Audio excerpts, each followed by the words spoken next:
For the very first time since the war began, Israel has launched a full-fledged ground operation into Deir al-Balah, a city in central Gaza that has remained untouched by troops until now.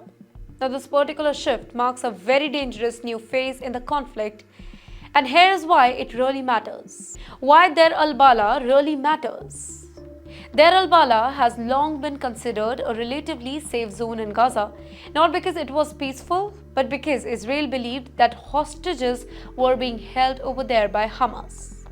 Now, that assumption had kept Israeli ground forces out, even though airstrikes had continued in the area, but that's now changed.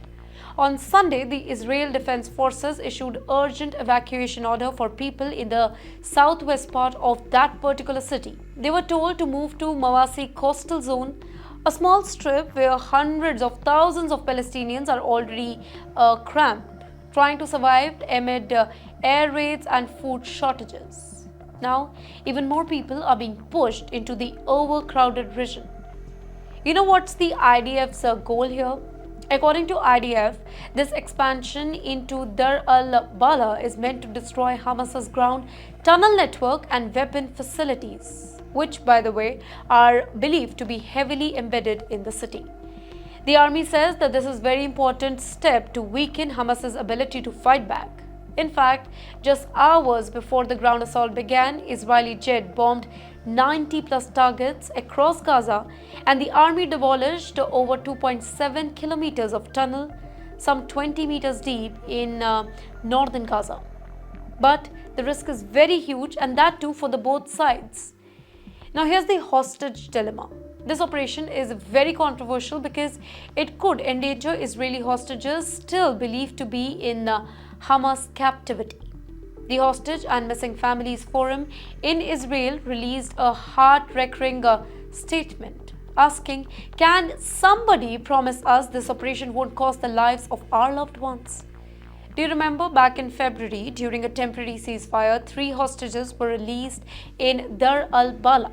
Now, this adds weight to the belief that more captives might be hidden in that particular area, making this a risky decision for Israel, both strategically and politically.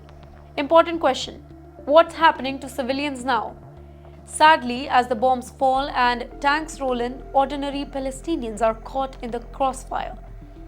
Deir al-Balah has become a refuge for thousands of people fleeing other parts of Gaza.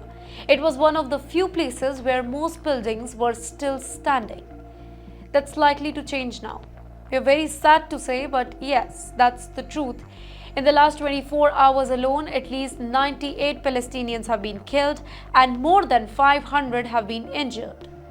Among the dead were the heads of Hamas-run police in their special brigade, 11 members of this family that were killed in a single airstrike. There are also reports of civilians dying near aid distribution sites, with the IDF claiming that they fired warning signals at suspects who came too close to the soldiers. So in the end, all this is happening while ceasefire talks are underway in Qatar. But Israel accuses Hamas of deliberately delaying negotiations, possibly hoping that rising global outrage will pressure Israel to stop. In the meantime, thousands of Israelis are protesting in Tel Aviv only, demanding the government to do more to bring the hostages home. The world is asking, what's next? Well, let me give you a glimpse. Israel's deeper push into central Gaza shows that it is now willing to take bigger risks just to eliminate Hamas, even if that means jeopardizing hostages or pushing civilians into more danger. And for Palestinians, well, this means fewer safe zones, more displacement, and increasing depression.